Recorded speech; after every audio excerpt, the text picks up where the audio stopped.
We have mapped more of the surface of Mars than we have mapped the bottom of our own oceans. There's a place on Earth, less than 7 miles straight down, that swallows submarines, crushes steel, and hides things science still can't fully explain. It's called the Mariana Trench. And in this video, we're putting it head-to-head against space itself, the environment we usually call the scariest place a human can go. Space has rockets, vacuum, and radiation. The trench has pressure that turns steel into scrap metal, sounds no one can explain, and life that shouldn't exist. By the end of this video, you'll know exactly why some scientists say the ocean is the more dangerous of the two, and why we've explored more of outer space than we have of our own planet's deepest point. Let's start with the numbers, because they're the first thing that doesn't add up. Let's start with just how deep we're talking about, because numbers alone don't do it justice. The Mariana Trench sits in the western Pacific, near the Mariana Islands, and its deepest known point, the Challenger. Deep. Plunges to roughly 10,135 meters, or about 3,876 feet below sea level. Here's a comparison that usually breaks people's brains. If you took Mount Everest, the tallest mountain on Earth, and dropped it into the Challenger deep, its peak would still sit over a mile underwater. Now compare that to space. The internationally recognized edge of space, the Kármán line, is about 100 kilometers up. Astronauts on the International Space Station orbit at roughly 400 kilometers altitude. So in raw distance, yes, space is much farther away. But distance isn't what makes a place hostile. Pressure is. And this is where the ocean starts looking a lot more alien than the void above us. And that pressure does things to a submarine that space could never do to a spacecraft. Coming up next. In space, the danger is emptiness, a vacuum with essentially zero pressure, where an unprotected human would lose consciousness in seconds. At the bottom of the Mariana Trench, the danger is the opposite extreme. Pressure so intense it's almost impossible to picture. The numbers get uncomfortable fast. At the Challenger, deep water pressure runs over 1,000 times what we feel at sea level. That's roughly equivalent to balancing 50 jumbo jets on top of a single person. Submersibles built to survive that depth need hulls of titanium, sometimes several inches thick, engineered with the same precision as spacecraft. Because a single flaw, a single air bubble in the metal, and the vessel doesn't leak. It implodes instantly with force comparable to an explosion. In fact, engineers who design deep-sea submersibles have said publicly that surviving trench pressure is, in some ways, a harder engineering problem than surviving in orbit. A spacecraft has to hold pressure in, a trench submersible has to hold pressure out, and the ocean is pushing back 1,000 times harder than the vacuum of space is. Pulling. This is part of why, for decades, we sent far more people to the moon than we sent to the deepest part of our own planet. As of the making of this video, fewer than 24 human beings have ever reached the Challenger deep. More people have walked on the lunar surface, so nothing should survive down there. That's what scientists assumed too. Until they looked closer, you'd expect nothing to survive under that kind of pressure. And yet, when unmanned landers and submersibles reached the bottom, they didn't find a dead zone. They found life. Scientists recorded amphipods, tiny shrimp-like creatures, thriving at full depth. They found single-celled organisms called xenophyophores, some of the largest single-celled life forms on Earth, living directly on the trench floor. In 2014, researchers filmed a snailfish, a pale, almost translucent fish, swimming comfortably at nearly 8,000 meters, deeper than any fish had ever been recorded on camera.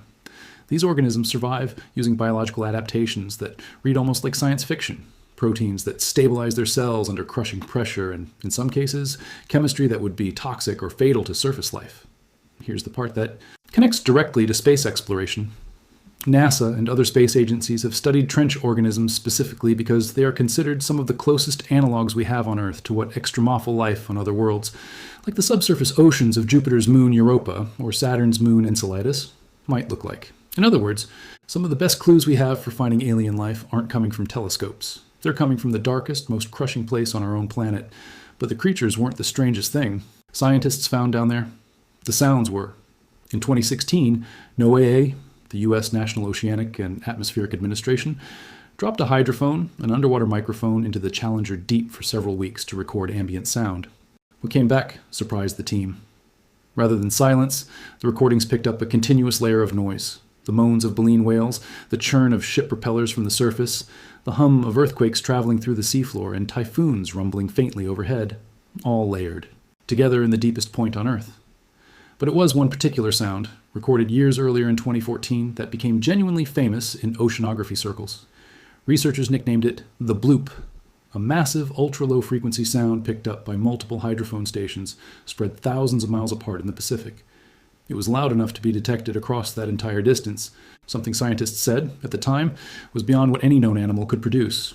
For years, the bloop fueled genuine speculation, some serious, some tongue-in-cheek, about whether something undiscovered was making noise in the deep ocean. The eventual explanation NOAA settled on was that it matched the acoustic signature of a large ice quake, ice cracking and shifting near Antarctica. Mystery solved, technically.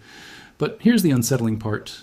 That explanation only came after years of not knowing, and researchers are candid that there are still other deep ocean sound recordings in their archives that remain unidentified to this day. Space, by contrast, has been an open book for decades. We've listened with radio telescopes, and while there are unexplained signals there too, like fast radio bursts, we've mapped, categorized, and explained the overwhelming majority of what we hear from the sky. The ocean's soundscape is still full of blanks, and blanks is the right word, because most of the ocean floor hasn't even been looked at yet. More than 80% of the ocean remains unmapped and unexplored in high detail, according to widely cited scientific estimates, and for the deep sea specifically, some estimates go even higher. Meanwhile, we have complete high-resolution maps of the surface of Mars, the Moon, and Venus. We know what almost every square kilometer of those worlds looks like from orbit. We do not know what most of our own ocean floor looks like. This isn't just a fun fact. It has real consequences. New species are still being discovered at trench depths essentially every time a new expedition goes down.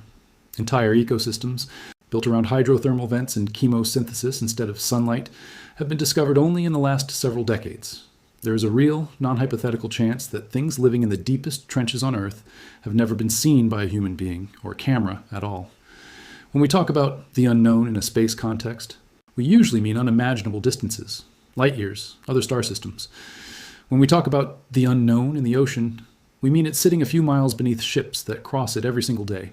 And we still haven't looked. So why does that fact feel so much more unsettling than anything happening in space? There's actual science behind that reaction. So why does this hit people harder emotionally than space does? A few reasons, backed by how our brains process risk. First, darkness with things in it. Space is dark and empty. There's nothing there to bump into. You. The trench is dark and full of life, movement, and pressure. Psychologically, an empty void is unsettling, but an occupied void, one where something could be near you and you can't see it, triggers a much older, deeper fear response. Second, pressure is tactile. We instinctively understand what it feels like to be squeezed, crushed, or trapped. Most people have never felt a vacuum, but everyone has felt water pressure in a pool. The trench's danger maps onto a fear we already carry. Space's danger, instant vacuum exposure, is almost too abstract to viscerally imagine. Third, proximity. Space is 100 plus kilometers away, separated from your daily life by a rocket launch. The Mariana Trench is on the same planet you're standing on right now. Ships sail over it. It's not out there, it's down there, and that nearness makes it feel more real and more threatening.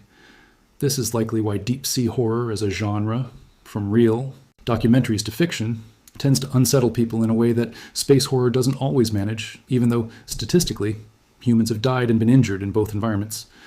Before we get to what it all means, let's put every hard fact from this video side by side. Because together, they make a stronger case than any one of them alone. Let's bring this back to what's been directly scientifically confirmed by trench expeditions, because the reality is dramatic enough without embellishment. Life exists and thrives at the deepest point on Earth, under pressure that would instantly crush an unprotected human.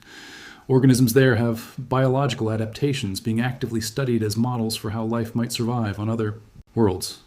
Underwater microphones have picked up sounds from typhoons, earthquakes, and whales, layered together in a way surface listeners never experience. Plus, historical recordings that took years to explain. The vast majority of the ocean floor, including large sections of trench systems, remains unmapped at a level of detail we've already achieved for other planets. Fewer people have ever reached the bottom of the Challenger Deep than have walked on the Moon. None of this required exaggeration. The real data is already stranger than most fiction. Here's the thought I want to leave you with. We look up at the night sky and feel small, because space is unimaginably vast and unknown. But there is a version of that same unknown sitting directly beneath every ocean-going ship, every coastline, every beach. We just don't look down as often as we look up. Maybe the next great discovery about life beyond Earth won't come from a telescope pointed at a distant star. Maybe it'll come from a submersible descending 7 miles down into a place that's been sitting quietly under our own oceans this entire time, closer to us than the International Space Station, and in some ways still just as unexplored. If this kind of deep sea mystery fascinates you as much as it fascinates me, let me know in the comments. And subscribe, because we're going even deeper into the ocean's biggest unsolved mysteries in upcoming videos. Thanks for watching. If you learned something today, hit like, subscribe, and I'll see you in the next one.